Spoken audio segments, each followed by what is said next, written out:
राजा हमेशा अपनी इकलौती बेटी राजकुमारी रंजना को लेकर दुखी रहते थे। राजकुमारी के पैरों में बचपन से जान नहीं थी। जब भी राजकुमारी के रिश्ते की बात आती तो हर राजकुमार उसके पैरों को देखकर भाग खड़ा होता था। राजा को डर था कि उनकी प्यारी बेटी कहीं इस दुख के कारण समय से पहले ये सुंदर दुनिया न छोड़ दे। इसीलिए राजा ने पूरे देश में ये ढिंडोरा पिटवा दिया कि जो कोई भी राजकुमारी के पैरों का इलाज कर देगा उसे जीवन भर का धन दिया जाएगा। बस फिर क्या था, पूरे देश से इलाज ढूंढने वाले महल में आ गए, लेकिन कोई भी राजकुमारी के पैरों को ठीक न कर सका। मनु नाम का एक जवान लड़का भी इस इनाम और चुनौती के बारे में सुनकर अपनी किस्मत आजमाने के लिए महल की तरफ चला। महल के रास्ते में मनु ने देखा कि दादी सुनैना नाम की एक बूढ़ी औरत लकड़ी का एक भारी गट्ठर लेकर बड़ी मुश्किल से चल रही थी। मनु का दिल पसीज गया और उसने झट से दादी की मदद की।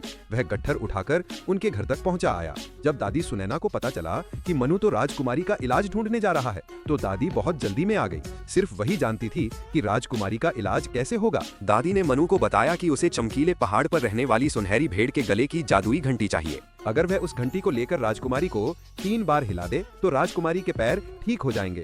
मनु ने पूछा कि चमकीले पहाड़ तक कैसे पहुंचे। दादी ने बताया कि वहां केवल राक्षस राजा भीमा का देव घोड़ा ही पहुंचा सकता है। मनु ने दादी सुनैना का धन्यवाद किया और तुरंत राक्षस राजा भीमा के महल की ओर चल पड़ा। मनु राक्षस राजा के किले पर पहुंचा। उसने देखा कि महल के फाटक के नीचे एक छोटा सा छेद है। उस छेद से अंदर घुसा और सीधे देव घोड़ा जहां बंधा था वहां पहुंच गया। मनु ने घोड़े की रस्सी खोलने की कोशिश की पर देव घोड़ा अपने मालिक को पहचानता था।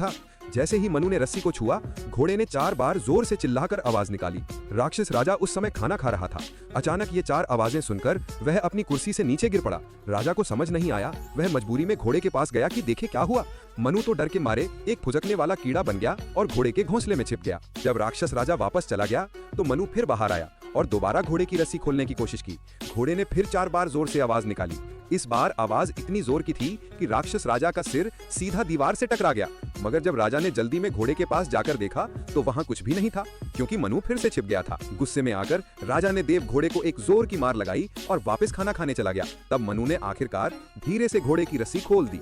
इस बार चाहे घोड़ा कितना भी चिल्लाता, उसकी किस्मत नहीं बदल सकती थी, क्योंकि राक्षस राजा को लगा कि उसे भूतों का भ्रम हो रहा है।